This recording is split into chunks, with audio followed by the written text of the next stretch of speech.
The following is a presentation of the Championship Racing Network. Drivers, start your engines. Pull those belts down tight one more time, warm up those tires, hit your marks, and let's go racing, boys and girls. Nascar, Indycar, Formula One, Formula E, and NHRA Racing Talk. This is the Championship Racing Network. Now here is your hosts, Steve West and Matt Nicholson, with producer John Myers. Indeed, the gang is all here earlier than normal by about 30 minutes. We'll explain why after the first break. But coming up on this weekend show, Matt and I got our list of what we think are some of the best paint schemes for Throwback Weekend at Darlington. But before we get to that point, we need to talk about fighting. Yeah, I'm using the air bunnies on pit road. It's a chance for all of us soon to experience Formula One in a very different way than what we've been used to. More news on IndyCar going to South America. Got some preseason testing going on in the Superstar Racing Experience. Medical problems for a crew chief in the Craftsman Truck Series. Plus that list of 75 greatest drivers from NASCAR. It's complete. It got filled out with the remainder of the list. We'll fill you on exactly who all that is coming up all on this week's edition of the Championship Racing Network that starts after this. Stay right here for more on the Championship Racing Network.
Tires and 2 cans of fuel, and we're back to more racing action on the Championship Racing Network. Welcome back, and good morning to you. And here's the thing. Yeah, we're early by about 30 minutes because the flagship station, those people right there, 95.1 The Mountain, They're going to be going into MRN coverage of Cup qualifying at 9:30 a.m. That's Central Time, 10:30 a.m. Eastern, which means we had an option. We could only do an hour and a half and go on our regular time, or we could do 2 hours, and I'm like, we got 2 hours of stuff. Let's do 2 hours, and we went on 30 minutes early. And John immediately went, what the? Anyway, so here's the thing. That's true. You would have noted that we were going on earlier if you were a subscriber to CRN Live, because you would have gotten the notification at 7:30 Central Time when we went live. See? Yep. So that's the reason to go to CRN Live on YouTube. Go to YouTube, type in CRN Live, you hit subscribe, boom, just like that. We don't charge you nothing. You also got bonus material this morning. That's true, too. You dgot, we did. We did a pre-show show. A pre-show show warning that we were coming on 30 minutes early. Let's get into it here. We noted on the show last Saturday morning because it finished during the race, but we'll go ahead and recap it. Formula E, they were over in Monaco. Nick Cassidy claimed the win. Mitch Evans, Jake Dennis, Sasha Fenestrance. You had Jake Hughes, Dan Ticktum, Jean-Eric Verne, Sebastian Buemi, Stoffel Van Dorn. Easy for me to say. Again, it's early. And Pascal Wehrlein in a race that ended under caution. Nick Cassidy's lead in the points over Pascal Wehrlein is now 121 to 101. Jake Dennis is holding in with 96. All right, you need to stop that. You've been doing that all morning. Lovely allergies of the South. 94 for Mitch Evans. Jean-Eric Verne holds 87, so that battle there in that top five, not over, but Nick Cassidy starting to kind of put some separation there. Pascal Wehrlein, I'm thinking right now, might be the only real challenger. We'll have to see how things go. Yeah. As far as things go in the team points, Envision Racing, the former Envision Virgin, your leader with 182. Tag Heuer Porsche falls to second after the weekend. They're at 169, 156 for Jaguar. It's a three-team race because fourth place, Avalanche Andretti, 156 down to 119. 115 for DS Penske. McLaren's got 85. Nissan next with 30. There's definite tiers here. You got this top three, you got the middle three, and then there's everybody else. Nissan with 30. Maserati got 29 in their first season back into single-seater racing. 28 for Neo F333. Wow, they're not in the cellar. Mahindra has 27. ABT Cupra, or APT. No, it's ABT. Cupra holding the floor down. They got a slim 5 points. Congratulations. Let's see what else we got here. Despite 7 cautions slowing the Craftsman Truck Series race at Kansas last Saturday night. That's right, 2 Craftsman Truck Series race reviews coming up on this show. Last Saturday night, though, in over its 140 laps, 7 cautions. It was a dominant win for South Alabama's own Grant Enfinger. Enfinger's truck running perfectly. He was able to take advantage, claims his 8th career Truck Series win. He led 65 laps along the way. Last one showing him ahead of Corey Heim at the finish line by 4.35 seconds. Mm-hmm. That's kicking it. Heim claims second over Zane Smith. Stuart Friesen third. Then you got your Moonlighter Ross Chastain in fourth and Nick Sanchez in fifth. Your Moonlighter Kyle Busch sixth. We having to rethink our penciling Kyle Busch in as a winner every single time now all of a sudden? A little. Not much. Jake Garcia, Taylor Gray, Tyler Ankrum for the record. Munford, Alabama. This is easy for me. Munford, Alabama's Brett Holmes was 14th. Pretty good run for him. With the win, 5 playoff spots now locked in. Zane Smith, 2 wins, single wins by Corey Heim, Enfinger, Christian Eckes, and Carson Hocevar. Your points are led by Ty Majeski. Then you got Ben Rhodes, Matt Crafton, Tanner Gray, and Nick Sanchez, who is sitting 12 points up on Matt DiBenedetto for 10th place in points. That'd be the final, of course, playoff spot. So nothing really locked down in that particular situation. Nope. Formula One got things rolling in Miami first on Sunday, and it was kind of predictably the Red Bull pair dominating again. The question was going to be who was going to win it. Turned out it was Max Verstappen, who's now on a 3-race win streak in the United States going back to last year at Miami. He won both of the 2022 races, Miami and Coda. Can he win all 3 this year? The way it's looking right now? Yeah. Thing about it is, Max may have started 9th, but he went on a hard charge through the field on hard tires, no less. And when he put on medium tires for the run to the checkers, it was more than a match for his teammate Sergio Perez, who settled for 2nd. Fernando Alonso, 3rd again, followed by George Russell, Carlos Sainz, Sir Lewis Hamilton, Charles Leclerc, Pierre Gasly, Esteban Ocon, and Kevin Magnussen got a championship point for the U.S.-based Haas F1 in the United States. They were kind of happy about that. They would have wished for more. I just want to put a side note on something. By all means. Just want to publicly thank the team of Red Bull and Fernando Alonso with Aston Martin, because you three are on my F1 fantasy league team. And I looked last night, and I'm saying it on these airwaves and through this YouTube channel that is being, where the live feed is coming through. Okay. I am in the top 50 in the world. In Formula One. In the world. Not bad. Not bad at all.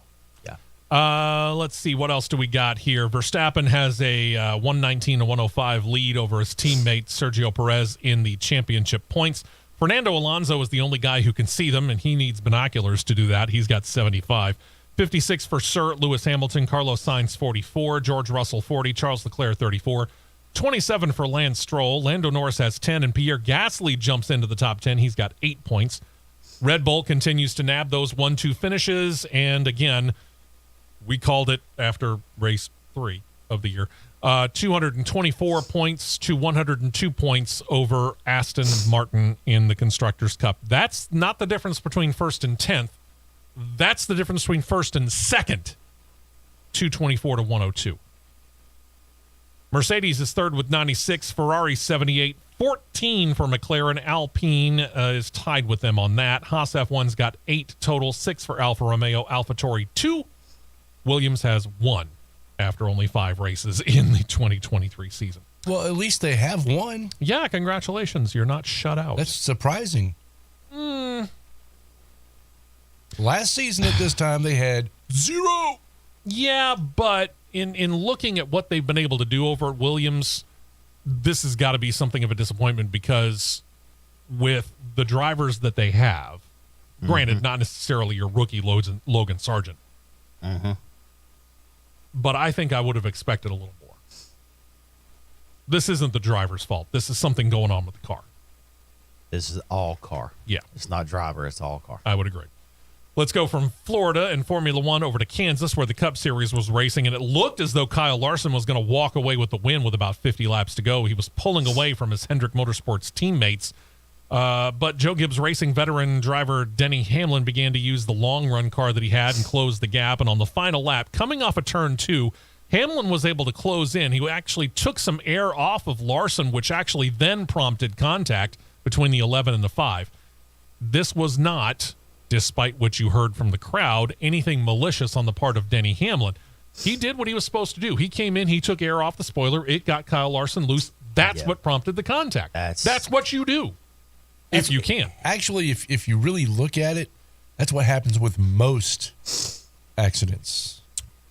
85% of them. Yeah, I could say that. But yeah, there are some 85%. times when there are drivers that just run right through people. Yeah, they witness a certain Daytona 500 that Austin Dillon won a few years ago. They boil over sometimes, but most, they're just driving. Yeah, I would agree. Yeah, there was nothing malicious in this at all. Yeah, I saw it as clean. Yeah, I saw it clean. So anyway, it caused, again, Larson to have to back off the gas. Hamlin powers by. He gets the win. It's the 49th win of his career. Ties him with Hall of Famer Tony Stewart on the all-time wins list. Hamlin said afterward, quote, "Yeah, I got position on him there. Tried to side draft him, clipped his left rear, but I'm glad he was able to at least finish." The win also notches win number 400 for Joe Gibbs Racing combined between Cup and Xfinity. We'll talk about that later. Larson, as we noted, second. Then you got William Byron. Bubba Wallace with a good run. Ross Chastain up in there. Yeah, we'll get back to that. Joey Logano, Chase Elliott, Martin Truex Jr., Tyler Reddick, and Austin Dillon filling out your top 10. That means 9 now of your 16 playoff spots are locked in. You got your 2-time winners, Kyle Larson, William Byron, Kyle Busch. Single-time winners are Christopher Bell, Martin Truex Jr., Denny Hamlin, Tyler Reddick, Joey Logano, Ricky Stenhouse Jr. Those guys are in seed order if the playoffs were to start this weekend. They don't. Others that are in on points also in seed order: Ross Chastain, Kevin Harvick, Ryan Blaney, Brad Keselowski, Chris Buescher. Then you got Alex Bowman and Daniel Suarez. Suarez jumping over Chase Briscoe, who had just a horrendous day at Kansas. Now up 4 points on Briscoe for that final playoff spot. And there is one NHRA note in that even though the Camping World Drag Racing Series, which is the divisions that we usually cover, Top Fuel, Funny Car, Pro Stock Motorcycle, we told you at the beginning we were going to keep up with one other division. Well, two, technically. But we haven't really been keeping up with that whole Constant Aviation Factory Stock Showdown. What we have been keeping up with is the Lucas Oil Drag Racing Series Top Alcohol division. And they were running last weekend at the Lucas Oil Drag Racing Series at Lucas Oil Raceway Park in Indianapolis.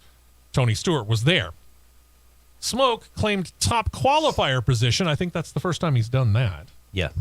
Rolls on through the first two rounds, ends up facing Jackie Fricke in the finals, claims the win. Pulls a 5.257 ET at 276.35 miles per hour. It's Smoke's first ever Q1, his second win in the year. He has made it to 3 straight finals as well. He does remain third in the top alcohol standings. Julie Natas still leading, 308 points, 276 for Sean Cowie. Smoke is third, holding 265 points. He's up 40 points on third place. Mm-hmm. So there you go. Nice little run. Let's talk about this weekend, which actually racing began last night. Matt's got the details. Craftsman Truck Series running the Buckle Up South Carolina 200 at Darlington Raceway. It was on MRN Radio and Fox Sports 1 last night. Which was for 98, 99 laps of the race was very, very tame. Ridiculously tame. For the standards of Darlington Raceway. And the Truck Series. Which the Truck Series was, the old catchphrase of the track, too tough to tame. The Truck Series was taming it for about the first 100 laps. Yeah, got to give him credit for it. And then all heck broke loose the last 40. True.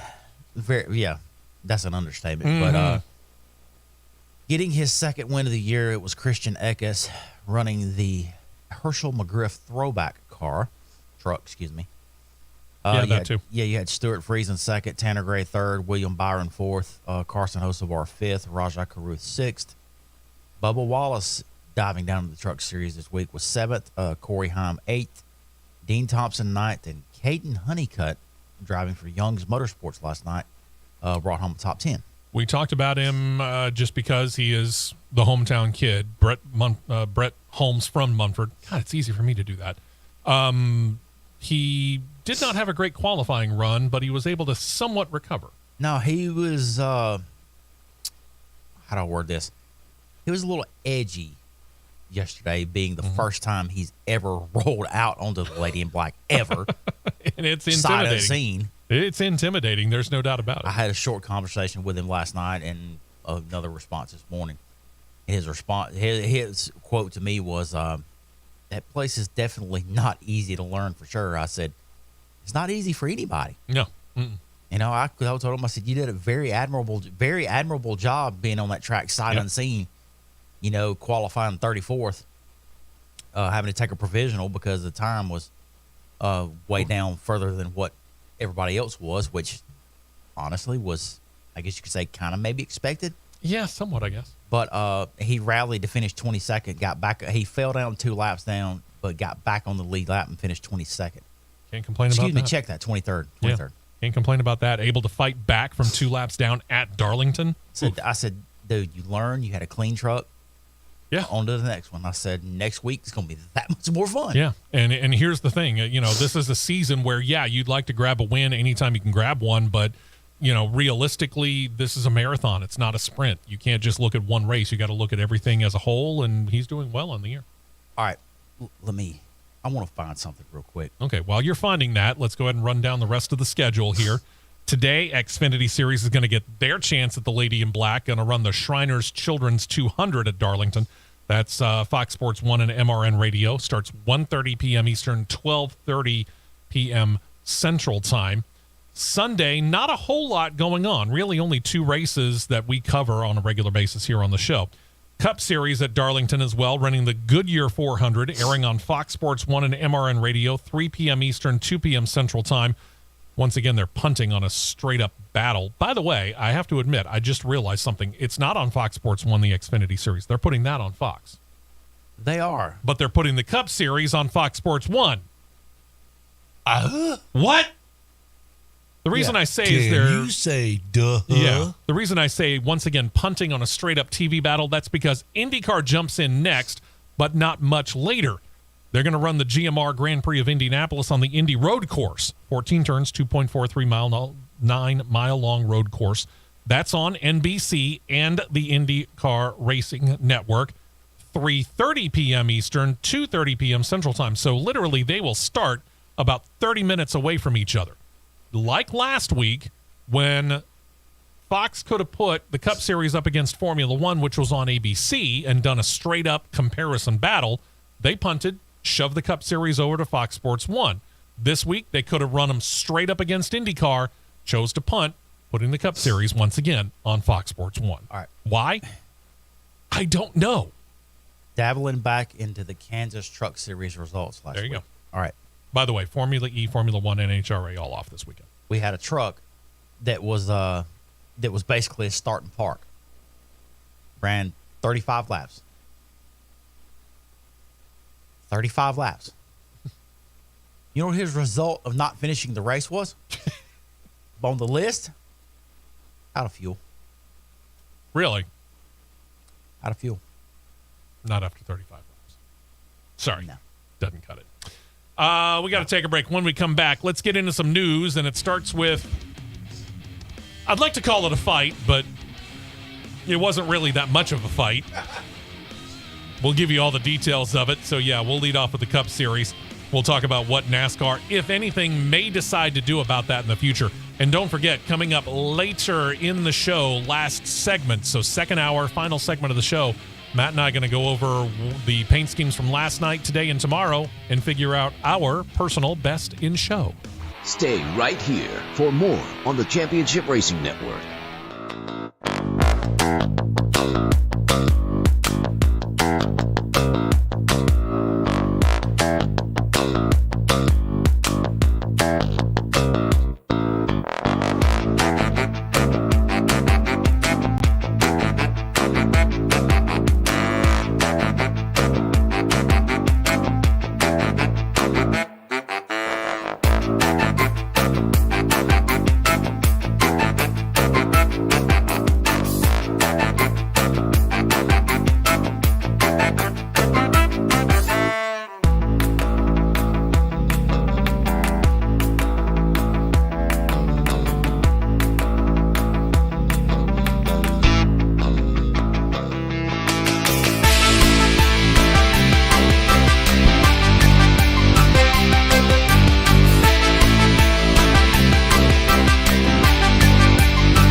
tires only, and back out to the track for more action on the Championship Racing Network.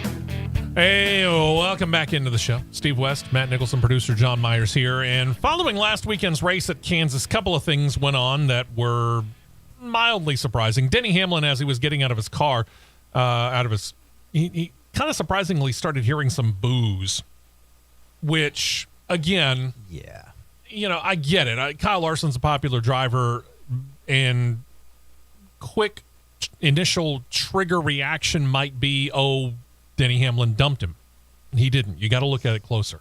You might not have liked that it happened the way that it did, but in the end, it was clean racing. Even our resident racing driver says it was clean. I mean, a lot of people don't understand and don't realize. Let's just word it this way: motorsports in general, especially the four-wheel kind. It's a science and it's a chess match. Yeah. Because if you know how to exactly run somebody clean, it can take the air off of somebody and not touch them. That's playing a chess match, and it's a science to learn how to do that too. Yeah. You got to know how to execute your move at the right time. Yep. And that was a well-executed move. Then there was something else that happened during the race. During the race, Ross Chastain was running side by side with 2023 Sunoco Rookie of the Year candidate Noah Gragson. Crowded him a little bit. Gragson ended up touching the wall. Didn't take too kindly to it. Began running Chastain down onto the apron on that particular lap, but Chastain, he was faster. He was able to pull away from Gragson. After the race, as Gragson is coming down pit road and starting to unbelt, he asked over the team radio where Chastain was. And while they told him, he was also said, "Forget it, let's move on," which Gragson promptly ignored.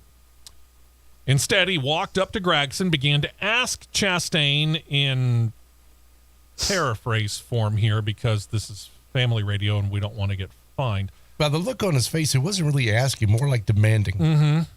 What his problem was. Chastain tried to play diplomat.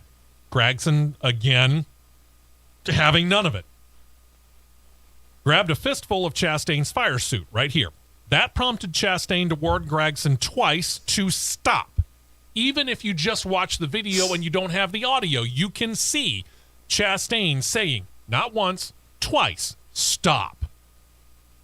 When Gragson, for a third time, ignored it and started to shove, Chastain, wisely holding on to Gragson's right throwing arm, used his own right hand and landed a punch square to Gragson's face, which you will be able to see a picture of when John puts it up onto our CRN Live, picture courtesy of TobyChristie.com.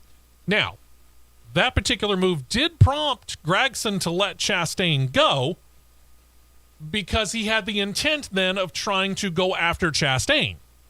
But NASCAR officials then stepped in, separated the two before it could go any further. Here's the thing. Neither racer's going to get fined, okay? Neither racer's going to get penalized, suspended, fined, nothing. Elton Sawyer, NASCAR Senior VP of Competition, did say on SiriusXM Satellite Radio's NASCAR channel that they have and will continue to talk to both of these drivers, and then added that officials are ordered to be close when drivers get face-to-face like this, but while it's just talking, they are to keep their distance. They are only to intervene when things get physical. And I know that Matt is chomping at the bit here, but I want to make one more note here. Take a look at this picture if you're watching on CRN Live. What you see is a NASCAR official. The teams are not involved. Sometimes when you get into this situation, the pit crews and the over-the-wall gang and even the people that are working behind the wall, they suddenly start crowding up in defense. Neither one of these pit crews stepped forward. And I'm actually saying that in a complimentary way. Let the drivers deal with it. And in this case, it's kind of like, I heard somebody equate it to the NHL earlier this week. Let the players, let the drivers in this case have at it. And once they start throwing punches, then you see when you can intervene and split it up. True. But, or is there a but? Yeah, there's a but. Okay. There's a but to this. All right. One. Okay. Chastain left him a lane and a quarter. Yes. He had plenty of room. Mm-hmm. I'm sorry, but if this wasn't some kind of a stunt move or staged, Okay. you're going to have to prove me otherwise that it wasn't. Okay. Because I've never seen anybody that gets left a full lane and a quarter, that you're in the tightest part of that racetrack. Trust me, I ran plenty of laps at Kansas Speedway last week through the iRacing simulation. Let's word it that way. Coming it's off not a a turn, game. It's a simulation. Coming off a turn 4, right? Coming off a turn 4. Right. Quite a few times I was running the top, and that top turn 4 wall will jump out at you. Okay. Secondly, when you're standing there and you watch Noah Gragson go up, he stops, walks around in 2 circles, just like he's gathering himself up, and then goes. If you're that ticked off, and He's remembering we're on in the morning in a family time. If you're that ticked off, let's use this scenario. If John races me to a point and I feel like he's done something of ill intent, let's word it that way. Not malicious, not deliberate. Let's use the word ill intent. Okay. He flat squeezes me up to pin me in the wall, and I'm thinking like, wait a minute here. I'm not going to stop, walk up within 20 feet of him, take 2 circles around to gather myself up, and then go. I'm going to walk straight up like, hey, what's that all about? Okay. Something looked funny about this to me. Because now when you hear him say yesterday, or hear him through media availabilities through the week, hey, we're good. Everything's all good. You know, if somebody's going to hit me inside the head or with a fist punch, no, everything's not all good that fast. No, absolutely not. I'm sorry, but no. Okay. I'm going to send you flying off the racetrack the next week. All right. I'm going to put you in the position of Noah Gragson. All right. Okay. Everything has happened. Mm-hmm. That picture, that's you. Mm-hmm. You're getting a face punch. Mm-hmm. You go through this week. I'll presume, I don't know, right, but I'll presume that Ross Chastain has not presented you with a letter, a phone call, an email, a text, nothing. All you've done is talk to NASCAR officials like Elton Sawyer. And you come to this week. Sure. You had to have watched the video, the replay of this on-track incident. I'm not talking about what happened on pit road. I'm talking about what happened on track. Yeah. Knowing what you just said and breaking it down the way you just broke it down, would you say that once you realized that you actually had more room than what you thought? Yes. You got to look at like, well, he was way further off of me than I thought I was, because knowing your corners of your race car and your sides of your car versus what actually happens, well, you got to follow what I'm saying here. What happens on the track, you've got to know your corners and your sides of your car and know your limits. Yep. Trust me, there have been many times, and I will be the first individual to say it, there have been many times that on a dirt track in anywhere in the state of Alabama or in this southeastern United States, when I went off into a corner or going down a straightaway, I misjudge my distance and I inadvertently get into somebody. It's easy to happen. Sure. Very easy to happen if you don't know your corners of your car. But look, like he just said, you look at that video, he is a full lane and a quarter, maybe a lane and an eighth at the worst. He had plenty of room. The air pushed him into the wall. It's a racing deal. Not the car. The air pushed him into the wall. That's my story, and I'm sticking to it. There you go. All right. On to some other business here. We've been talking about this as the TV deal time comes up. The teams, especially in the Cup Series, of course, have their fingers and toes and all this stuff diving into Xfinity and Truck Series competition as well. They have been pretty vocal about the fact that they're not 100% thrilled with the way things that are currently and would like to see things changed when the new media deal comes into effect. And the Associated Press this week reported that they got a copy of the letter that some 16 Cup Series teams sent to NASCAR, requesting a, quote, meaningful, unquote, conversation about the franchise model system. Meaningful being, in other words, the team's word, not mine. The letter, the Associated Press went on to say, was sent on May 1st. That was the day that the exclusive negotiating window came to a close for Fox and NBC, apparently without a new deal. And I say apparently because, yeah, there might be something signed behind the scenes and they just haven't announced it yet.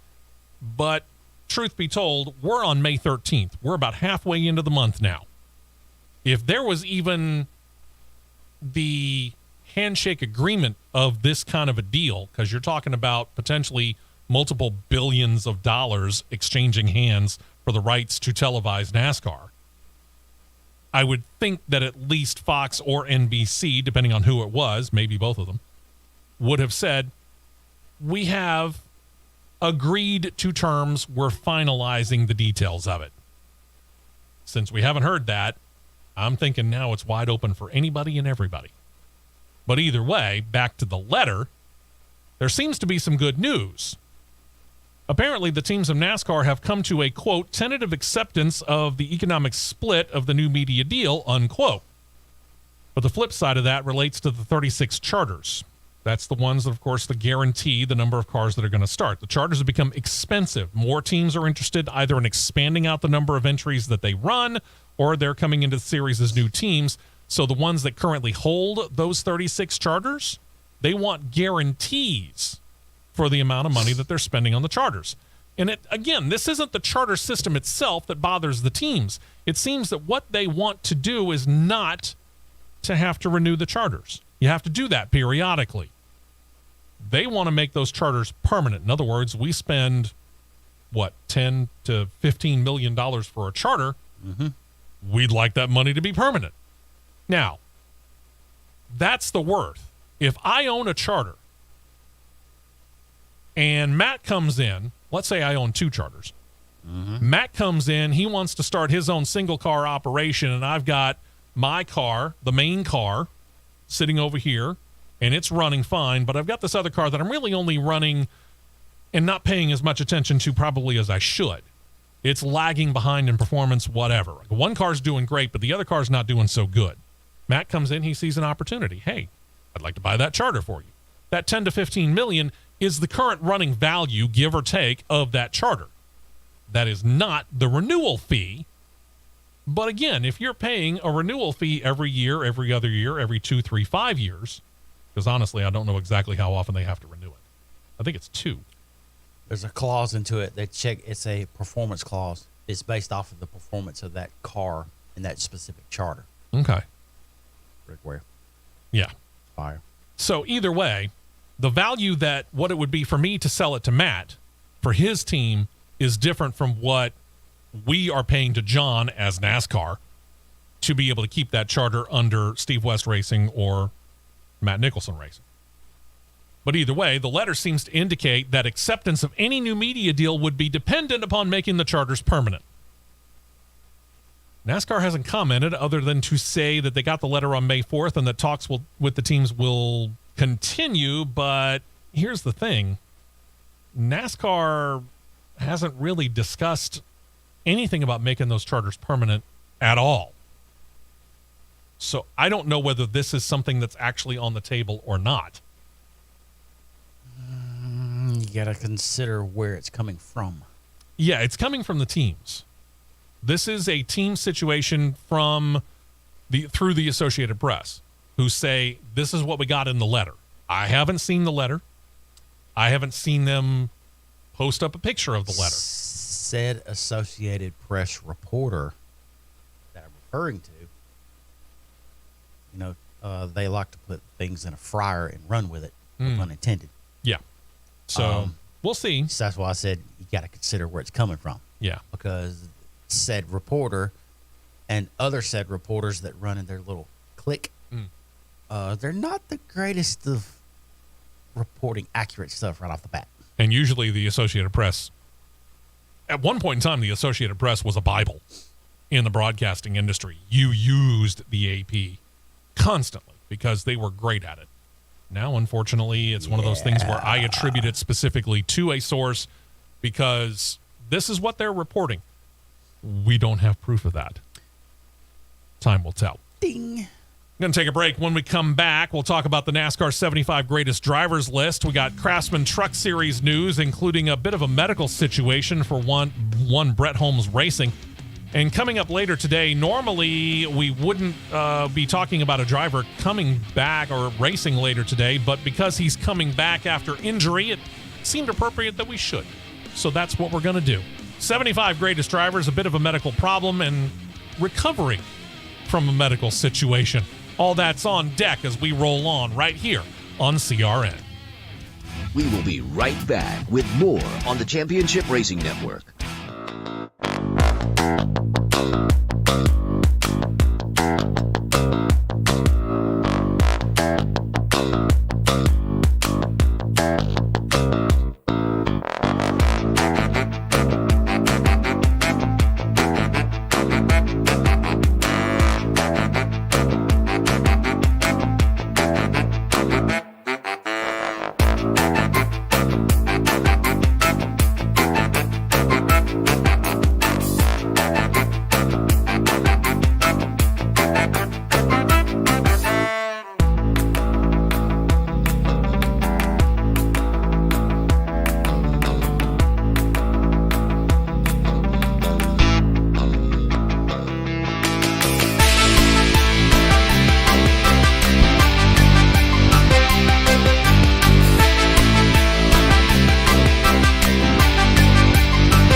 Fuel only. Go, go, go. We're back to the Championship Racing Network. Hey, welcome back into the show. Got another picture for you here up on CRN Live in a moment, courtesy of jski.com. Now, this is Blaine Perkins. He's racing later today in Darlington, and normally that wouldn't be news because he's the regular driver of the Our Motorsports 02 Chevy Camaro. But in this case, it is news because if you remember a few weeks ago at Talladega, it was Perkins who was in the car of the 02, and that was the car that barrel rolled several times in a crash, caused him to have to sit out a couple of races. But he's back just in time to get in that car. It's a throwback scheme. Again, you can see it on CRN Live, courtesy of jski.com. This one honoring Kevin Harvick, who did run that particular scheme, and they did get the sponsor correct too, Payday. They did. Well, that's good news. He's back in the car. It is good news. We're happy to hear about that. That was one scary crash. It really was. And, all three of us saw it live, and we're like, but we've talked about this as well. These wrecks, they're scary. Visually, they're scary. Because, let's face it, barrel rolling, and I don't care what series you're in, barrel rolling freaks you out. Okay? And it's going to jostle around the person, and of course it did in this case when it comes to Blaine Perkins. But this does speak to the safety factor built into these cars by NASCAR. He not only barrel rolled, he flipped. Oh, yeah. He went side to side barrel roll and then end to end flipped 3 times too. Yeah. Concussion protocol was the least of what he went through. Let's put it that way. So happy to have him back. I will say this. That particular car that you're looking at right now, sorry, Blaine, sorry, Al Motorsports, that's not on my list. I don't know whether it's on Matt's list because we haven't compared notes. It is not on mine. But it's a pretty sharp-looking car. It's. I'll give him that. It's one of the few. It's a worthy mention. Okay. Yeah, we'll go. Honorable mention. Honorable mention. That's there you go. I'll take that too. Yeah. But it is one of the few that they got right. One of the few that they got right. I agree. Let's see what else we got here. To the truck series where Spire Motorsports is going truck racing in some races, part-time this year. A slew of different drivers taking the turns behind the wheel of their number 7 Chevy Silverado. The next time it's set to hit the track going to be at North Wilkesboro for the Tyson 250. Can you believe that's next week? Crazy. Absolutely crazy. Getting behind the wheel, 2021 Cup Series champion Kyle Larson. Larson will bring his HendrickCars.com sponsorship with him.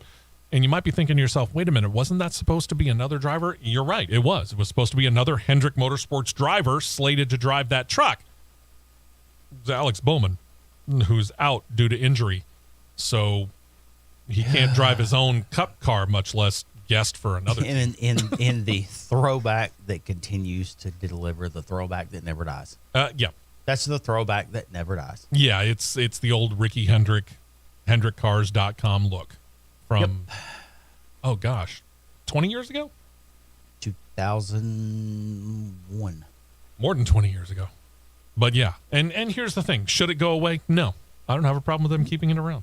I don't either. At all. I think it's great. Keep the design of the scheme. Maybe for some races, flip the colors for fun. Just to see what it looks like. Maybe. And then you got this situation. Brett Holmes Racing put out a statement Friday morning that had a heck of a lot of people concerned. It read, quote, after arriving at Darlington Raceway, Jerry Baxter, BHR crew chief, was escorted to a local hospital Thursday, May 11th for medical evaluations. He is in good spirits and expects to be with the team next week. Now, we will say this. Even if we knew, we couldn't tell you what the situation is specifically with Jerry Baxter. That's just not what you can do.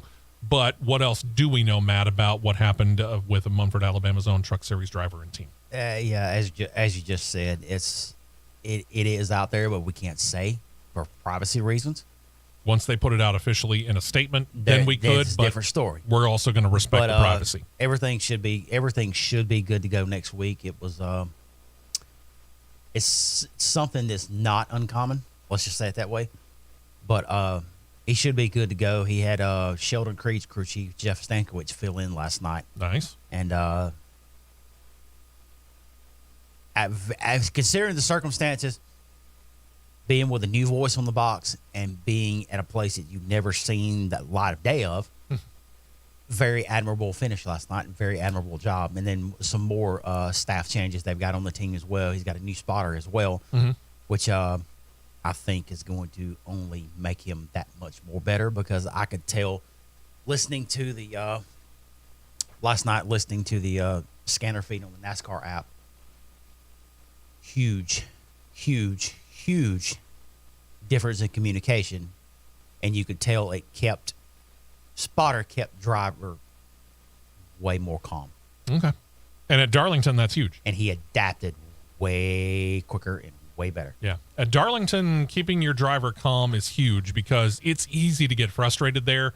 We have heard in just a couple of years, the 2 years that Matt and I were up there, we heard, Gosh, I can't even tell you how many times we heard drivers get so frustrated, and the crew chief could not, or the spotter for that matter, could not figure out a way to calm the driver down. And once you start getting upset, you start making mistakes, and you make mistakes, you get more upset, which causes you to make more mistakes, which causes you to get more upset, and it all just kind of compounds on each other. And at a tricky place like a Darlington, you can't do that. Nope. It's not forgiving. It doesn't allow you to forgive. So the fact that he got a crew chief who was able to do that kind of a communication just like that, and a spotter, quick change on that allowed him to be able to also calm the driver down who had never set foot, much less a tire, on Darlington Raceway. That's huge. Very big difference. Very big. All right. This past week, the final names were added to the NASCAR 75 greatest drivers list. Again, let me repeat to this. This is just an addition. Back in 1998, the 50th anniversary of NASCAR, they came out with NASCAR's 50 greatest drivers. That list remains. They're adding 25 more onto that list for the 75th anniversary. The first one they added on Monday, Kevin Harvick. Not really a surprise. His resume more than reflects why. All pictures, by the way, courtesy of NASCAR.com. He's the 2014 Cup Series champion, 60 wins, good enough for 10th on the all-time Cup wins list, including all of the Crown Jewel races. He's won at least one Daytona 500, Brickyard 400, Coca-Cola 600, and Southern 500. He also claimed the 2001 title in what's now the Xfinity Series while pulling unexpected double duty. Had to take over for Dale Earnhardt, who, of course, passed away in that year's Daytona 500. He's also one of those less than 40 drivers who have won races in all three of NASCAR's top series. He would not only claim the 2001 title, but also claimed, while running full-time in Cups, the 2006 Xfinity Series title as well. If that guy, I don't know who would deserve to be on if Kevin Harvick isn't. Let's put it that way. That one was what you would call one of the no-brainers. Yeah, I agree. Tuesday, they went out and grabbed another current Cup Series driver. They named Joey Logano to the list. I know this thrills producer John. Sorry. He can drive. I just don't care for him. There you go.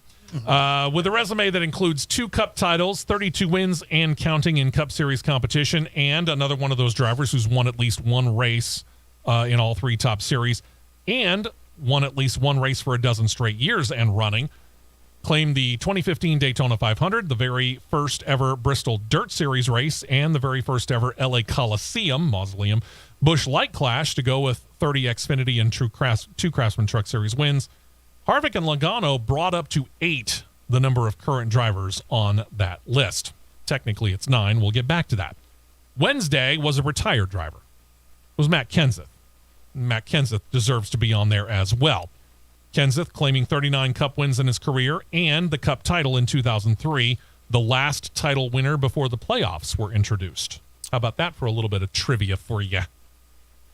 Let's see. He claimed the 2004 All-Star Race win, 2 Daytona 500 wins, and a Southern 500, plus 29 wins in what is now the Xfinity Series, just missing out on Xfinity titles in 1998 and 1999, losing out to a guy already named to the NASCAR 75 Greatest Drivers list, Dale Earnhardt Jr., both of those years. Here's you.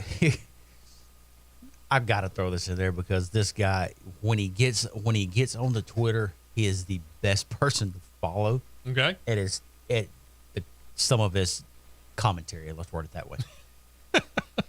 When it was released on there, when it was released May 10th, his tweet, quote, as honored as I am to make this exclusive list, I'm equally as disappointed that my good friend Jimmy Johnson was excluded.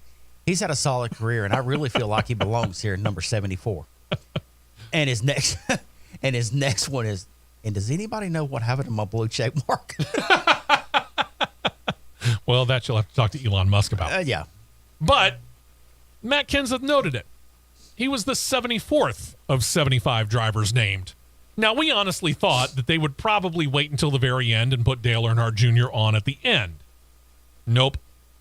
They waited to put the aforementioned Jimmy Johnson as the final one. It's a no-brainer as well, despite the fact that John's one of those guys who doesn't care for him. 7-time Cup Series champion Jimmy Johnson. If the 7 Cup titles aren't good enough, he claimed 5 of them in a row. Yeah. Bookended by the first of the 25 drivers named Tony Stewart. Yeah. Johnson's got 83 Cup wins, 4 wins in the Coca-Cola 600, a Brickyard 400, 2 Daytona 500s, and a Southern 500 win, plus 11 career wins at Dover, 9 wins at Martinsville, not to mention he's still racing, albeit part-time, for the team that he now co-owns, Legacy Motor Club.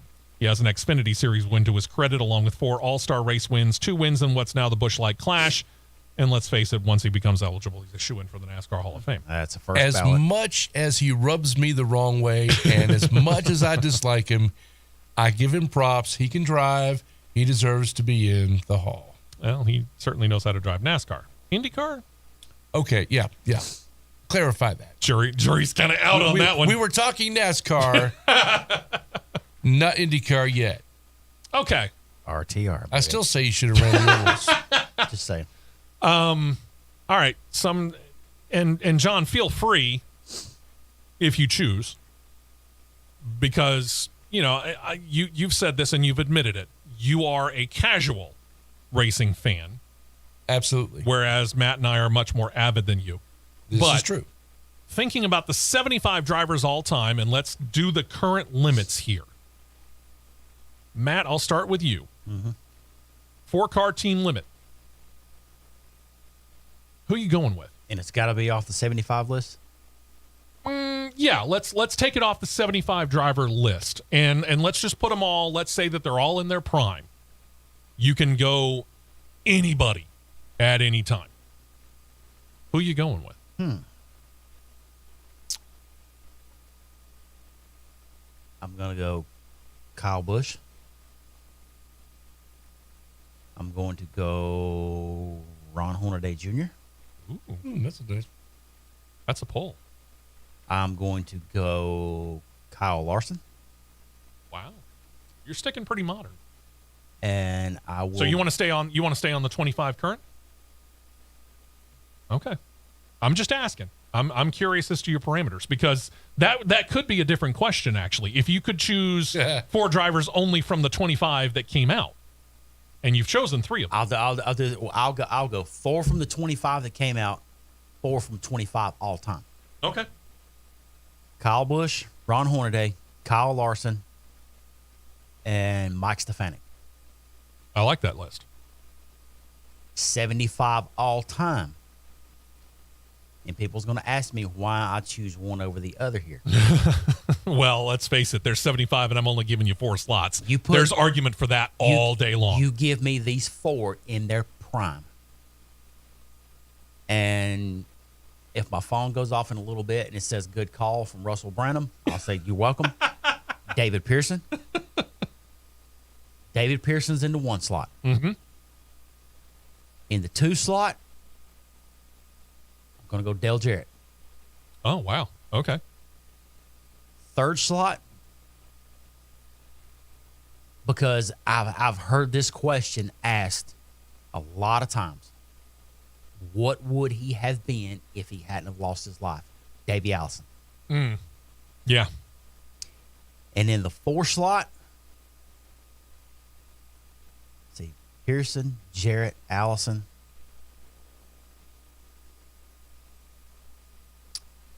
I'm going to go Jeff Gordon. Okay. Interesting. I find it interesting that John put himself a break here, because I was about to ask John what his opinion was if he had one. This will give him another 3 minutes to try and figure out whether he does. And it'll give me some time, obviously, to come up with a list as well, because I'm going to do it the way he did. I'll do of the 25 drivers that were just named, and then I'll go all time. Stick around. We got plenty more to come. Got an hour more to go in the show. We will be right back with more on the Championship Racing Network. Hey, folks, it's...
Network. Welcome back in. Steve West, Matt Nicholson, producer John Myers, along with you. We just wrapped up the list with Jimmy Johnson, the final one named, kind of surprisingly. Didn't think that they were going to wait that long to announce him. Matt gave his idea of 4 drivers from the list of the most recent 25 and then the list from the all-time 75.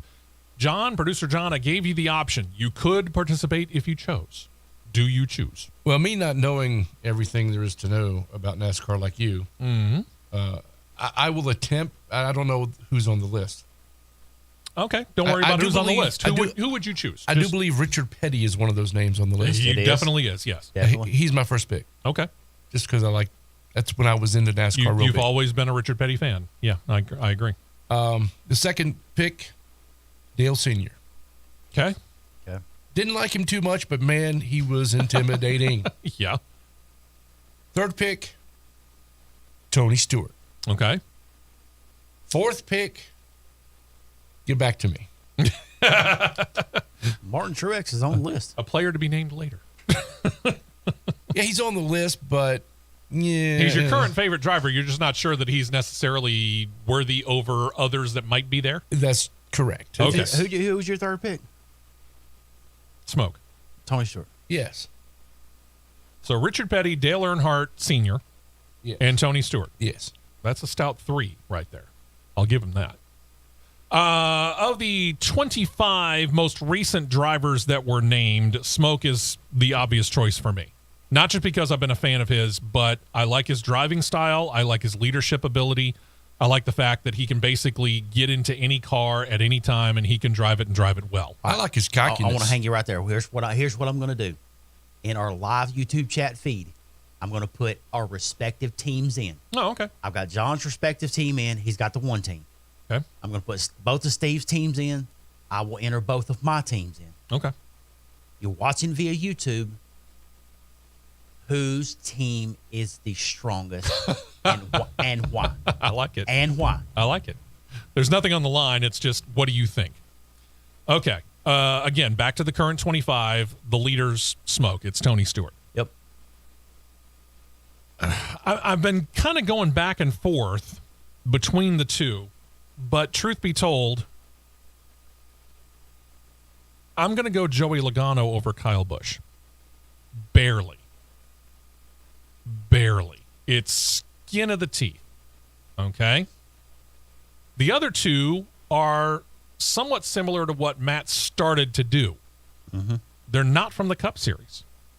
I'm going Ron Hornaday Jr., and I'm going to take Mike Stefanik. Those are the 4 from the current 25. All right. All time, it's a much more difficult story because now you're adding in another 50 drivers. So, no, this is not an easy thing to do. But, yeah, given the extra 3 minutes. Thanks, John. You're welcome. Tony Stewart's that no-brainer again. I'm keeping him. I'm going to put Dale Earnhardt Sr. in there. Those two guys, they got along well together on and off track. I think they would make good teammates as well. Yeah. Then I'm going to go with the guy that was well known as Jaws. 3-time champion, 84 wins, Darrell Waltrip. Huh. That fourth one is a difficult one because two of them have the same last name, and one has already been named to Matt's list. But I'm going to go with the idea that technically you've already drafted him. I'm going to say it that way. So Matt took David Pearson off the list for me. Really? So then it became between Bobby and Davey Allison, and considering he already took Davey Allison by the rules already set, I'm going to take Bobby. I've got my 4th. All right, so quick review. All-time, Tony Stewart, Dale Earnhardt Sr., Bobby Allison. God, I just said it. Darrell Waltrip. Oh, DW. Yeah, so those are the 4. So you got Tony on your new 25 and your modern? I do. Okay. And the all-time. I'm sorry, the versatility and the ability to drive pretty much anything at any time, I can't pass it up. And really, if you look at it, Dale Earnhardt could do it. So could Darrell Waltrip.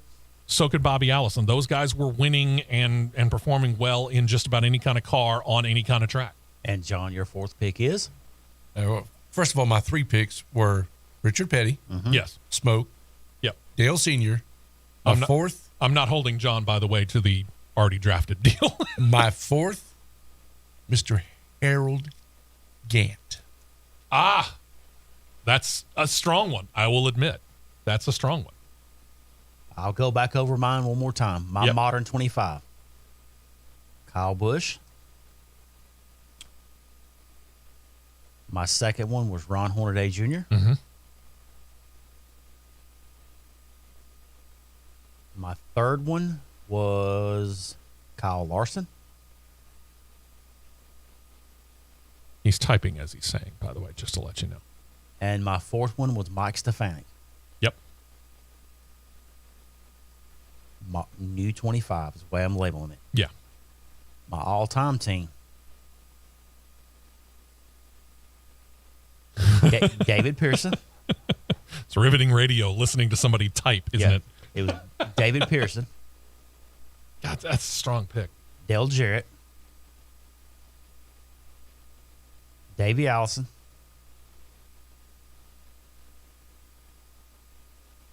and Jeff Gordon. So that becomes the question. For those of you that are on YouTube, go to CRN Live. Please subscribe while you're there. But you've got the chance to look at all of these, okay? You got your new 25 and then the one that doesn't have new 25 in there, or in the case of John, it's just all time. Who do you think's got the strongest team? I almost went with Gordon. Almost. He's tough to overlook, I'll admit. I just don't care for the California pretty boy. That much. I understand. It's so that's the question for you. That's the question of the week. Who do you like? What do you got? If you've got your own, by all means, throw it out there. Let's see here. What else we got? We also noted during the recap, Denny Hamlin helped Joe Gibbs Racing claim their 400th win in Cup and Xfinity competition. Hamlin actually earned win number 49 for himself. That was number 203 in Cup Series competition for Joe Gibbs Racing, which joined Cup competition in 1991. They later created an arm in what is now the Xfinity Series. They claimed another 197 wins there. And some of the drivers who have helped them get to that mark are a who's who of NASCAR history. These include Hall of Famers such as Bobby Labonte, Tony Stewart, and Dale Jarrett. Future Hall of Famers, Kyle Busch, Joey Logano. There's Matt Kenseth. There's Carl Edwards. Those are all in Cup competition. Names from Xfinity or old Busch Series competition. Mike McLaughlin, Eric Almirola, Elliott Sadler, Sam Hornish Jr., Ryan Preece, Harrison Burton, Daniel Hemrick. Yeah, you know, you've been a pretty good driver if you drove for Joe Gibbs Racing at any point in time. You have. Not too shabby at all. Cup Series drivers are looking to get any idea of what they could expect an all-star weekend, and they're taking pretty much any chance they can to get to race on that old surface. And the latest example of that is Trackhouse Racing's pair of drivers, Ross Chastain, Daniel Suarez. They're both entered into the Cars Tour late model race for Thursday, May 17th. That'll up the number to 4 of current Cup drivers who will be running in that race, including Stewart Haas Racing drivers Chase Briscoe and Kevin Harvick, and, of course, Hall of Famer Dale Earnhardt Jr. No current Cup Series driver racing in Cup competition raced back in 1996. That was the last time we raced at North Wilkesboro in the Cup Series. So, yeah, they're all trying to get a feel for what this is going to do. And this is right here where the man himself, Chi-Town Mark's going to come alive. Yeah. There is a monstrous, and I mean monstrous, entry list for the ASA All-Star Super Late Models. Oh, yeah. And the Cars Tour Pro and Late Model Stock. Yeah. There is a lot of racing coming up this week. I wish I had a week off where I could just go sit and watch it all. Oh, gosh, yeah.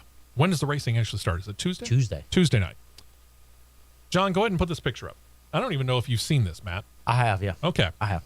For those of you watching on CRN Live on YouTube, what you're seeing there is a still, the moonshine still.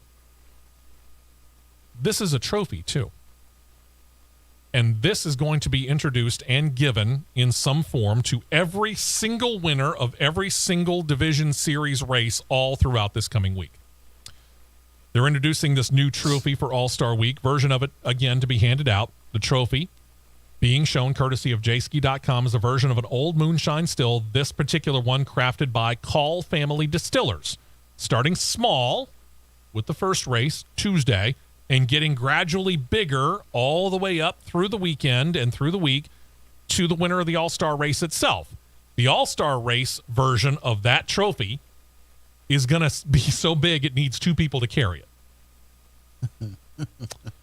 The relationship between the track and Call Family Distilleries is also resulting in the grand opening of something called the Checkered Past Speakeasy. That goes back to Prohibition days. Look it up, kids. Look it up, grandparents. To be located at the top of the front stretch grandstands. There, fans are going to be able to purchase a variety of adult beverages, all made with Call Family Distillery products, and to be decorated with plenty of vintage and modern-day NASCAR memorabilia.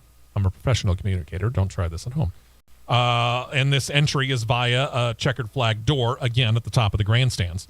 Brian Call is the founder and the owner of Call Family Distillers and the son of a moonshiner who happened to work with NASCAR Hall of Famer Junior Johnson. Willie Clay Call. They were transporting the then illegal beverage all around Wilkes County, North Carolina, and beyond, going back to the Prohibition era. Very, very cool. That trophy right there would be cool to have a copy of in my house. I don't care if it worked or not. That would just be cool to have. It would. So I love it. Very much would. One other note here, and this goes back to Trackhouse. This is the parent company, though, Trackhouse Entertainment Group. This is the parent company of Trackhouse Racing. They're expanding their footprint into several different forms of racing, and they've now purchased the former GoPro Motorplex karting facility in North Carolina and have renamed it Trackhouse Motorplex. Features an 11-turn, 7/10-mile-long go-kart track modeled on an Italian circuit named Kartodromo Parma. Those who are 16 and up can rent karts that they have on site, or they can bring their own. Cool stuff. I drove it. Have you? The place is stupid fast. It is Fun times, huh? If I wasn't running every bit of 60 at the end of the main straightaway. Ooh, hello. Yeah, these That's carts something will fly. Good stuff. So if you ever get the chance to go out and check it out, go do so. Yep. Let's turn our attention over here to the Superstar Racing Experience, where several drivers were on hand at Caraway Speedway. And let's quick, for those who don't really know much about Caraway Speedway, what do you know about it? Small little asphalt track. I think it's a 1/3 mile. Okay. Very small. Up in Carolinas.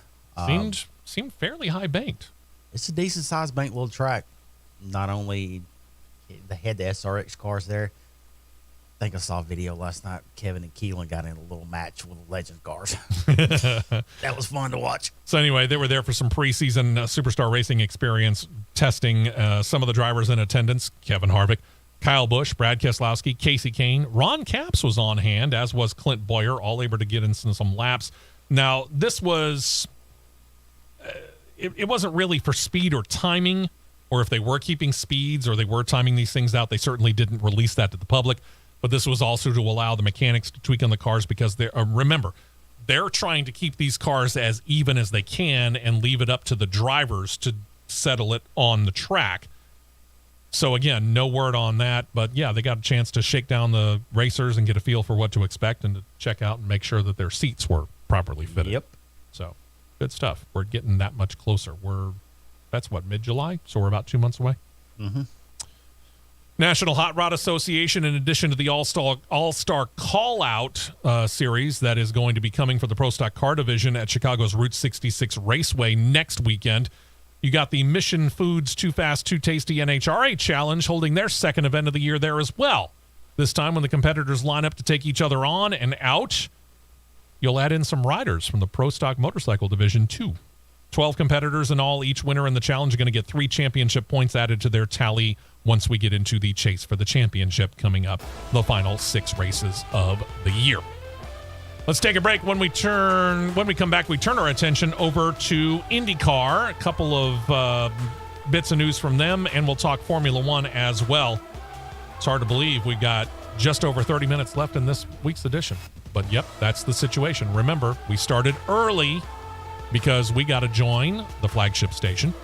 Got to join NASCAR coverage. Cup Series qualifying coming up right after we're done. Don't touch that dial. The Championship Racing Network will be right back.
Two tires only, and back out to the track for more action on the Championship Racing Network. Indeed, and we are going to kind of run through IndyCar and Formula One. Now, I've said this before. I said it off the air, and I'll say it to both producer John and Matt. If you got a comment, but otherwise, we're going to save that final segment for nothing but Matt and I doing what we have done pretty much every year, I don't know, since they came out. Rank the throwbacks. Yep. And Mark, 88 late models just on the Cars Tour side alone. And he named some of the names. Oof. Yeah. 88. It would be fun, truth be told, to just have the week and just sit in the stands at North Wilkesboro and just watch. Let's see. As the Indy 500 draws closer, some of the details coming out about the pomp and circumstance surrounding it. For example, I'm sure it'll come to nobody's surprise that the official pace car going to be a Chevrolet again. Shocker. Going to be a Corvette again. Shocker. For the 107th edition of the race, the exact model going to be the one shown right now on CRN Live on YouTube, thanks to IndyCar.com. It's the convertible, hardtop convertible Z06 edition that's in my color. That color right there is called Red Mist Metallic. Ding. It's not the bright red. It's that nice dark red, which I really like. Features an LT6 engine, 5.5-liter V8, 670 naturally aspirated horsepower. Features the carbon fiber optional aero package, which will create over 750 pounds of downforce at 186 miles per hour. Okay. Good luck with that. Dating back to 1948, this marks the 34th time that Chevrolet's been selected as the PACE vehicle manufacturer. It's the 20th time for America's sports car, quote unquote, the Corvette to pace the famed race, and that's just since 1978. Meantime, things are back at full steam in IndyCar, actually running the Long Beach Grand Prix, noting, for example, record TV and in-person numbers for both viewers and attendance. It had Penske Entertainment, the owners of the IndyCar series, saying that ticket sales for Iowa and Detroit are up over last year as well. So, yeah, it does look like we're finally back, thank God, from the pandemic. Of course, Iowa does have concerts both before and after the races, helping out a little bit Saturday and Sunday. Names like Zach Brown Band, Kenny Chesney, that's not hurting. But let's go to Detroit. There ain't no concerts. They're moving it off of Belle Isle to a downtown street course that'll feature the General Motors Renaissance Center as their focal point. And again, without the benefit of big-name concerts before or after the race, it's seeing a big jump in ticket sales over last year as well. They say that between Detroit and Iowa, they're up 105% over this time last year for those two events. Like to hear that. Interesting. Do like to hear that a lot. We've noted that Able Motorsports is going to be the official team entry for the car that driver R.C. Anderson will be in this year's Indy 500. The thing about this is, Bill Able, who's a construction company owner in Kentucky and already the owner of a very highly successful Indy Next operation, said that when the deal with Anderson came together, it was the first step for him into kind of working his way into full-time IndyCar team ownership as well. He noted his team manager, John Bruner, has also put together a crew to work on the car and a pit crew, and the entire crew working on the Indy 500 entry, totally separate from the Indy Next personnel. So they're already working up personnel on this. Yeah. Among them, Mike Colliver. Colliver was AJ Foyt Racing's technical director and engineer in 2021 and 2022. He's brought in several other people with IndyCar experience, either on pit road or as mechanics or behind-the-scenes people to help build and set up the cars. So, yeah, he is serious about getting into IndyCar on a regular basis. Could be as soon as next year. We'll have to find out. I don't know who the driver will be. I don't mean any disrespect to R.C. Anderson. Right. But I'm not sure that's who I'd go with. Nope. Not when we know about all the other talent that's out there, including the talent that he's got in his own Indy Next operation in that pipeline. Agreed. And then last year, we talked about this. IndyCar was on hand in Argentina with assistance from, and I found this out at Barber Motorsports Park, not Juncos, it's Juncos Hollinger Racing.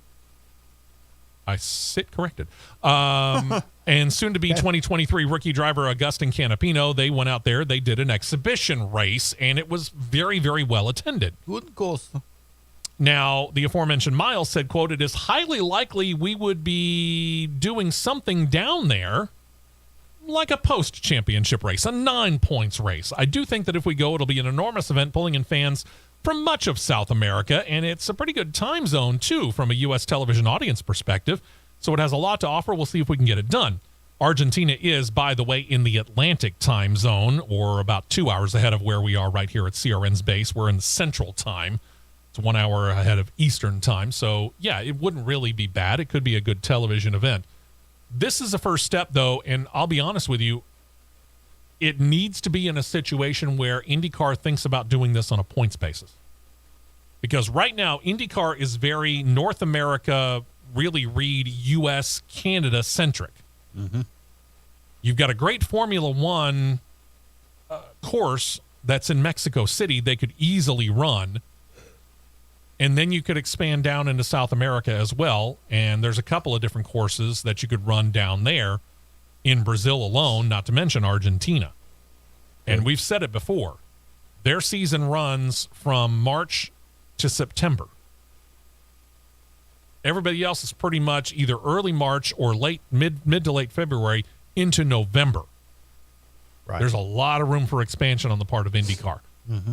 And traveling wouldn't be the worst thing in the world. Keep it in the Western Hemisphere. That's fine. That way you're all, again, Argentina, Brazil, Atlantic time zone over to Mountain at the very far west, I think, is the way that South America kind of goes. Mm-hmm. Very TV friendly. Could easily be done. Absolutely. Do it. Go do it now. Do it now. Do it now. Get on the chopper. To Formula One, where it's very clear that Formula One's commercial rights holders and owners, Liberty Media, very, very happy to have 3 races in the United States. But not all's peachy in Miami, apparently. First, it was hot in the sunshine of South Florida last weekend. It does have the organizers considering doing something like switching the race to a night event, considering the early May schedule slot. That could very much be a probability because it doesn't seem like they're willing to move Miami out of that early May schedule time period.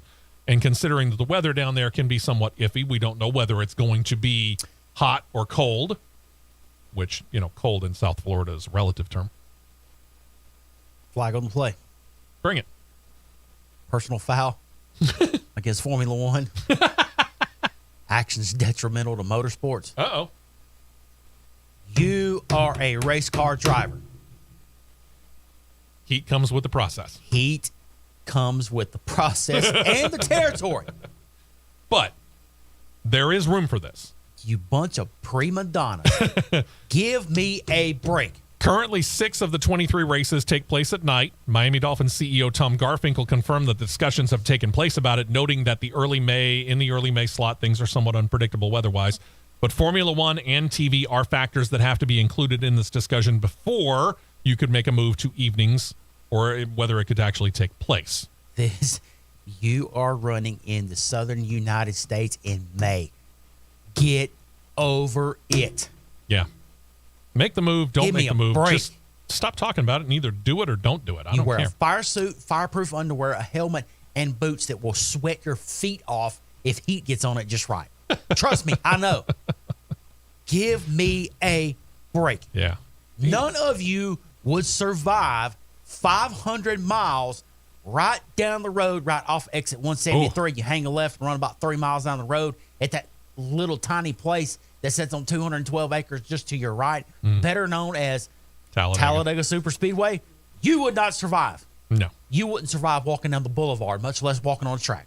Yeah. I've said my piece. There you go. There's also another discussion that needs to take place. How they did driver introductions. Which was pathetic. Yeah. The Cup Series has, for several years now, done a highly produced driver introduction system that's really never really shown on television.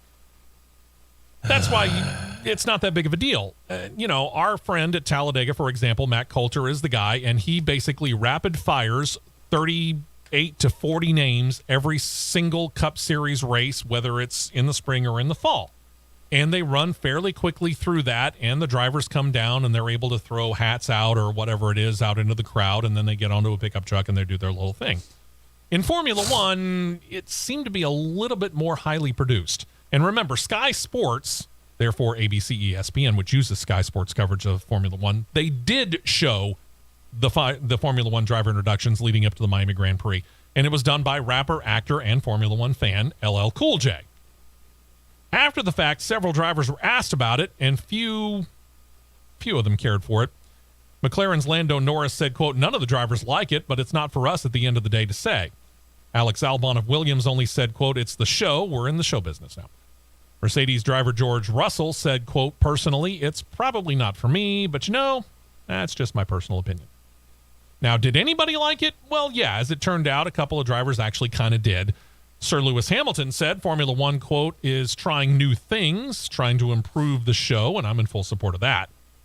Haas F1 driver Nico Hülkenberg was a fan, said, quote, "It's quite nice when you stand there and then you see the other drivers walk out, the crowd goes bananas. I got some goosebumps, actually. I quite like that part."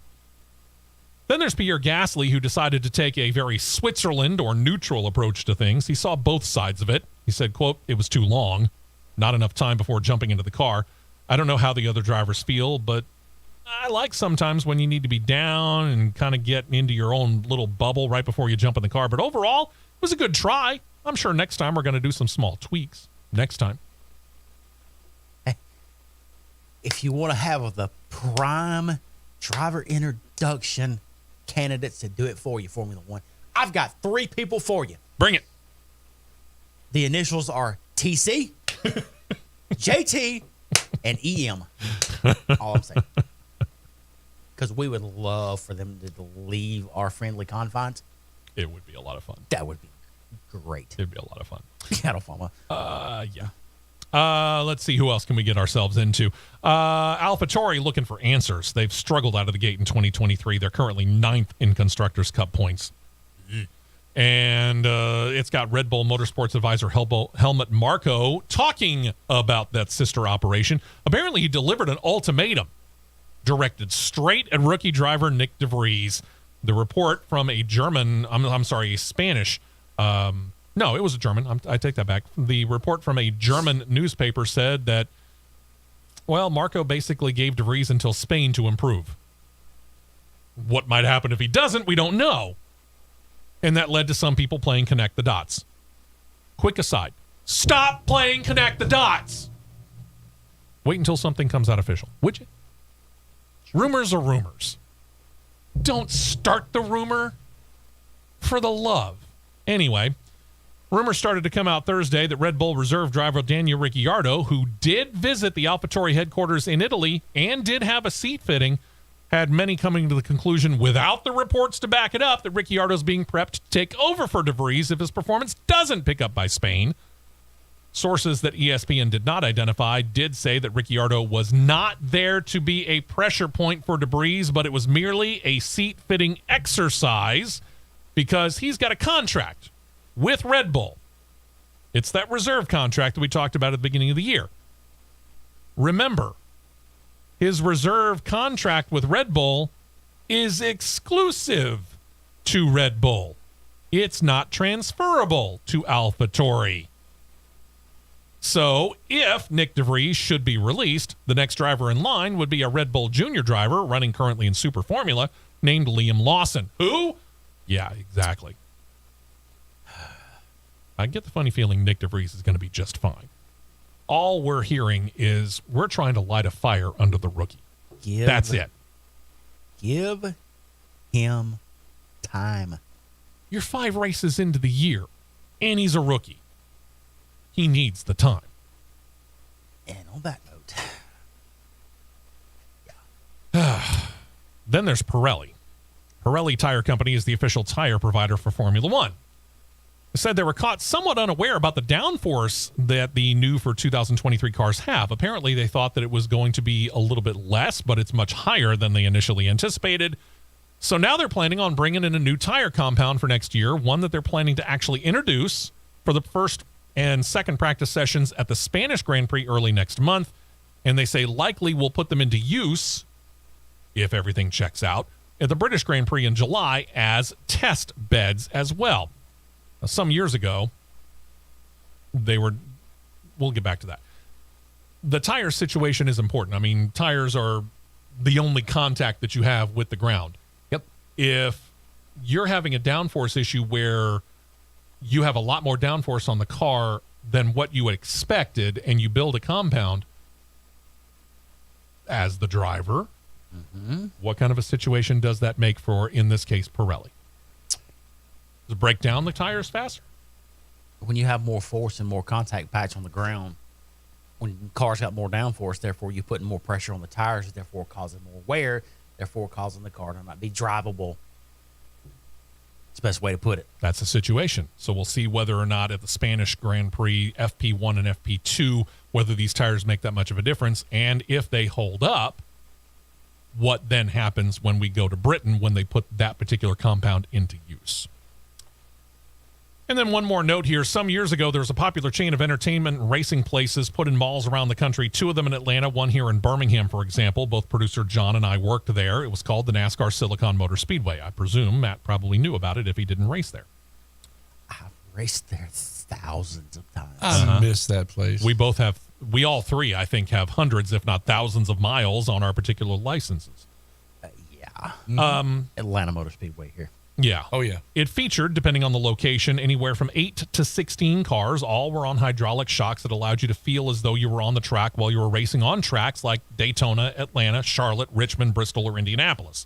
Most of them have shut down now. Not all of them, but most of them have now shut down because, well, morons bought it. But it's, I'm just being honest, but it's not stopping Formula One for trying something like it. They started off with a company called F1 Arcade in London, brings cutting-edge sim equipment and combines them with a bar and grill setting. The London location opened late in 2022, reportedly has welcomed an average of 8,000 people a week since it opened. So we're set to expand. And they're coming to the United States.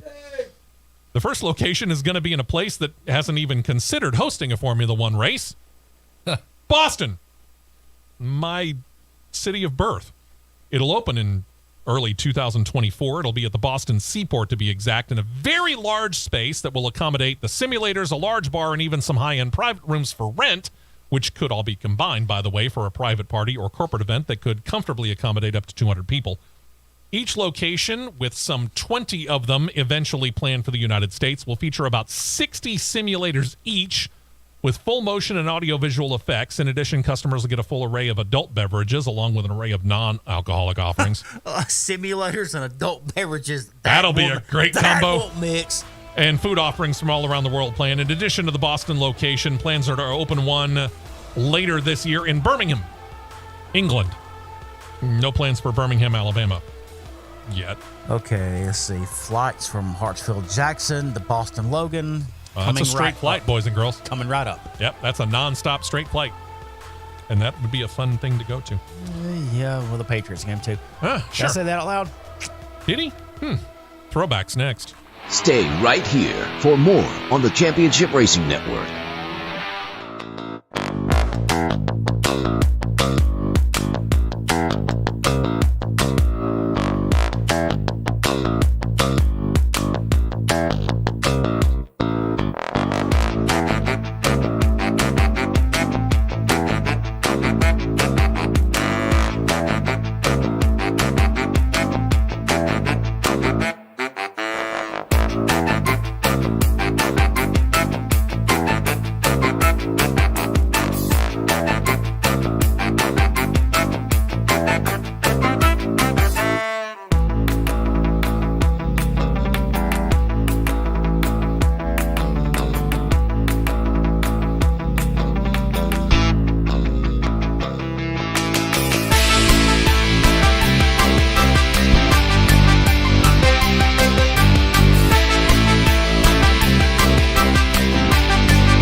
Go. We're back to the Championship Racing Network. All right. So it's Darlington weekend. It's throwback weekend. If you watched the Craftsman Truck Series race last night, you saw some of those. A few. And for the past few years now, Matt and I have kind of gone through this idea of looking at them and ranking them and figuring out who we thought was the best in show, so to speak, from each of the different divisions. Matt gets to lead off when it comes to, let's start, we'll do Craftsman Truck Series, then we'll do Xfinity, then we'll do Cup. Matt gets to lead off. All right, so we did decide we're going to give the top 3, but only show our best in show. I actually broke my own rule. I just kind of gave examples of ones that I liked. I kept it to about 4 or 5. All right, I'm going to give my top 3, but pictures will only show the best in show. There you go. Yeah, the only picture you will see on CRN Live on YouTube will be the best, our opinion, of that particular division. All right, for trucks, third best, I went with see, here it is. I went with Rajah Caruth's Wendell Scott scheme. Okay. My second one, I went with Timmy Hill's Ted Musgrave throwback. Mm-hmm. And for trucks, my best in show, I went with Corey Himes' Timothy Peters throwback. I got you. And that is a sharp-looking truck. Mm-hmm. My contenders were, in no particular order, Timmy Hill. You talked about it just a moment ago. 56 Timmy Hill thrown back to the one Ram truck of Ted Musgrave, 2003. The 43 of Daniel Dye, remembering who else? Richard Petty with the STP look. I mean, let's face it was dead on. Mm-hmm. The 2 Tricon Garage entries, actually, because they actually remembered the old Red Horse Racing team. You showed the 11. It's still up there, right there. And the 17, but they actually swapped the paint scheme circa 2010 to 2012. The current 11 and 17 were the old 17 and 11, respectively, from back in 2010 to 2012. The number 2 of Nick Sanchez, we showed this a couple of weeks ago. He was running that Mario Andretti look from the 1960s that I really gave consideration to, but I almost went, this was my runner-up. You mentioned the Rajah Caruth number 24, remembering Wendell Scott from 1973. Mm-hmm. That was a sharp-looking truck. But this one I couldn't resist, and unfortunately it got cracked up last night. The 35 of Jake Garcia, throwing back to the 00 of Buckshot Jones's Pontiac Grand Prix that he raced at Darlington in the early 2000s. He even got the right sponsor, if you note. Yep. That Crown truck Fiber. is as dead on as you can go from a Pontiac Grand Prix to a Chevrolet Silverado. You cannot get much closer than that. You really can't. Fantastic job on that one. All right. To the Xfinity Series, Matt, take it away. All right. My third one, and Xfinity was pretty tight. For me, Xfinity was real tight. Okay. Third one, I went Jeffrey Earnhardt's Wheaties throwback to his granddad's car from 1997. Mm-hmm. Second, let me say this first. Second and third was tight. First was an absolute runaway for me. Okay. Second, I went Sam Mayer's throwback to Kurt Busch's Sharpie scheme from 2003. 2003. Okay. That was 03. Yeah, Kurt, not Kyle. Kurt. Why'd I say Kyle? Kurt. Yeah, you didn't. I was just double checking to make sure Yeah. that we affirmed that was Kurt's look, Yeah, not it's Kurt's Kyle's. look. And as I said, an absolute runaway for me. Josh Berry's Hutch Strickland Circuit City throwback car. That's a sharp looking one. The funny thing is that your 3, I didn't even mention. The contenders in no particular order for me. The 51 of Jeremy Clements, remembering Jeff Bodine's look from 1985 to 1989. That is a good one. The 44 of Sage Karam looks like the old 3 Richard Childress look before Dale Sr. came along. Right. That comes real close. The 26 of Kaz Growler, it's not really a throwback. It just has a nice vintage fire truck look, so make sure that you try and check out the 26. The 00 of Cole Custer honoring his hero Jason Leffler's Haas 00 look. That was a sharp one. I liked what they did with the 18 of Sammy Smith by bringing back the original Pilot Flying J logo. And anytime you can throw back to Tim Richmond, it's also nice. The 25 of Brett Moffat's got a real good vintage Tim Richmond look. But the winner for me was this one, courtesy of jski.com on CRN Live. The 43 of Ryan Ellis. Remembering 2005 Kevin Harvick GM Goodwrench Darlington look. They're doing that at Alpha Prime Racing. That right there is a sharp-looking car. I'm going to give Alpha Prime some credit. They do a really nice job. They take this throwback scheme weekend and they run with it in epic proportions. I can't remember. I don't think we have at any particular point in time, in any particular year, in any form. It hasn't been Alpha Prime Racing for very long, let's face it. Right. But I don't think there's been a year that we haven't mentioned them. If they didn't win, we have at least mentioned them. the existence of their team, yes. Yeah. You're right. I think so. All right. Cup. That brings us to the Cup Series. All and right. there's a lot to choose from here as well. There are some pretty good ones this year. I've actually, for Cup, I've got 4 because three is a 3A, 3B. Okay. And then for Cup, I've got a worst. Oh, I I didn't have go a that worst. far. Did you send a picture along with that? No, Ah, darn. I did not. Hey, all I got to do is just say it and you can be able to look at it. Uh, All right. which, by the way, most of these you can look up on jski.com. I pulled mine from Darlington Raceway's website where they got the full list. Okay. They kept it updated. Okay. All right, for Cup, 3B is going to be Chase Elliott's throwback to his dad's Dodge scheme. Yeah. 3A is Ross Chastain's UPS scheme, and which I actually think this is great because UPS and FedEx is back. Yeah. All Through right. Worldwide Express. All right. Through Worldwide Express, correct. 2, this one was a quarter flip. It was in between Harrison Burton's Exide throwback to his dad's car from 1998 Mhm. or the Tony Stewart HendrickCars.com throwback that Kyle Larson had. Okay. I went with Kyle Larson's HendrickCars.com throwback Yeah. from Tony Stewart's 2000, I think it was 2006 Busch Series scheme that he won Daytona with an 80 car. 2009. 09, excuse me. Yeah. Says the Tony Stewart guy. For Cup, If I could find a die cast of that, by the way, just to say, I'd be willing to get it. for Cup, this one was a walk-off. Okay. The Chrome Illusion DuPont, and I'm going to say DuPont, scheme from 1998 that William Byron's running. Yeah. Do keep in mind, DuPont sold off the paints division and it became Exalta. So that's why it says Exalta, but it's actually technically the same sponsorship. Same stuff. Yep.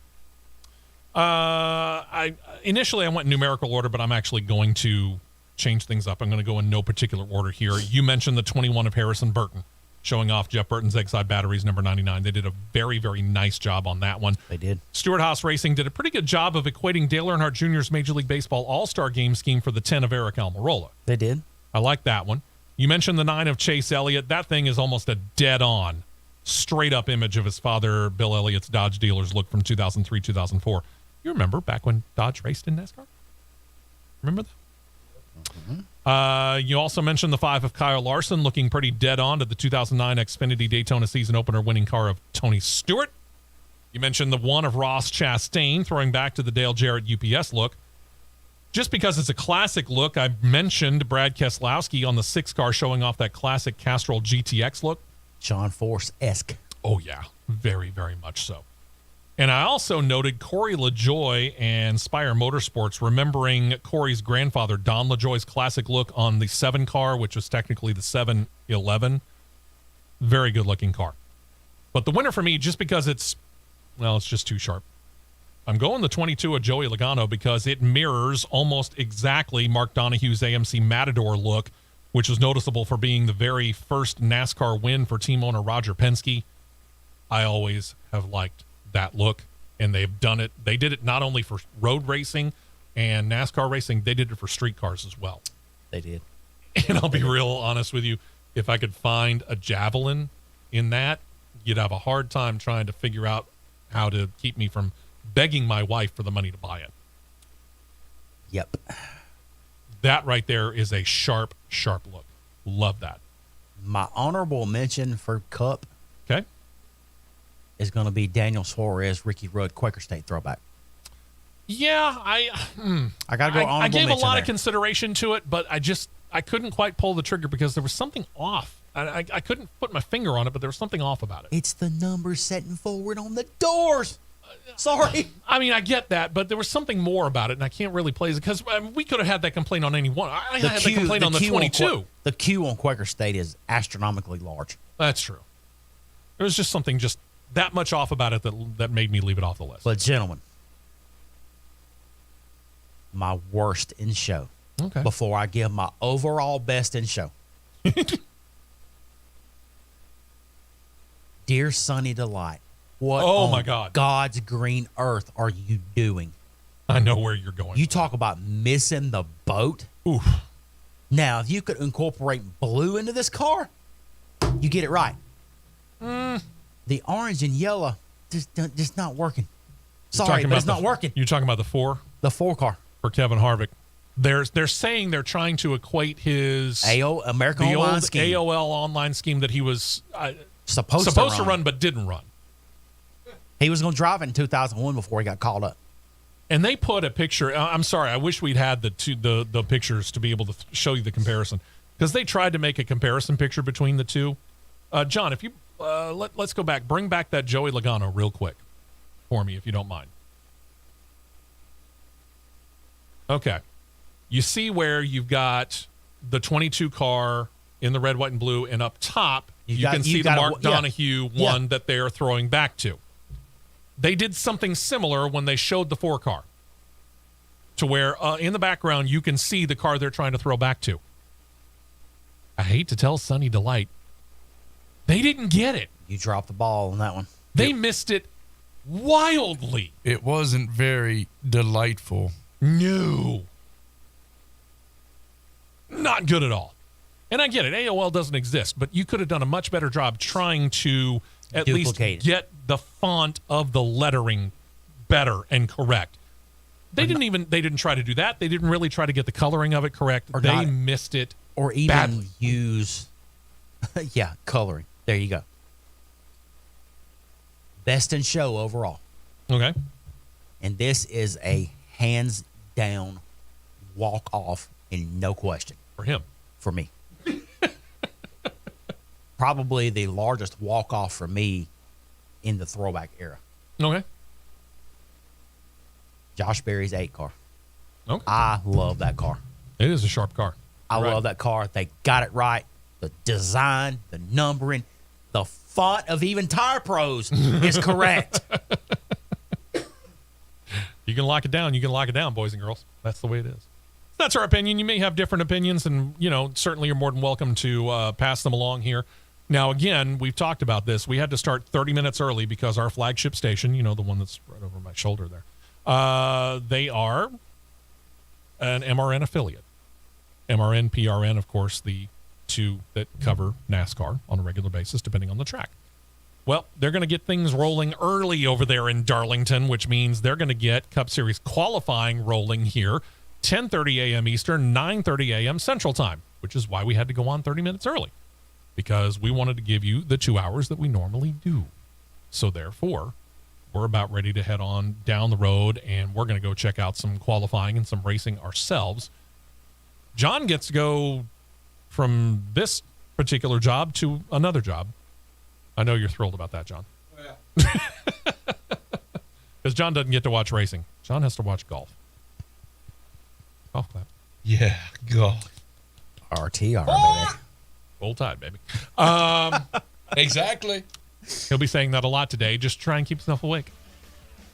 Enjoy the racing this weekend. I know it's a somewhat limited slate, but I'm here to tell you I'm going to be looking forward to checking out the GMR Grand Prix from Indianapolis Road Course. Had the chance to go check out the road course race on the NASCAR Indycar weekend a couple of years ago up there. Very, very cool. Very, very cool. I even said this back then when my wife kind of surprised me with the chance to go, because I was just coming off of surgery, major surgery at the time. And we had the chance to go, and we went. And oh, you mean that show where I was talking to myself? Yeah, that's another story for another day.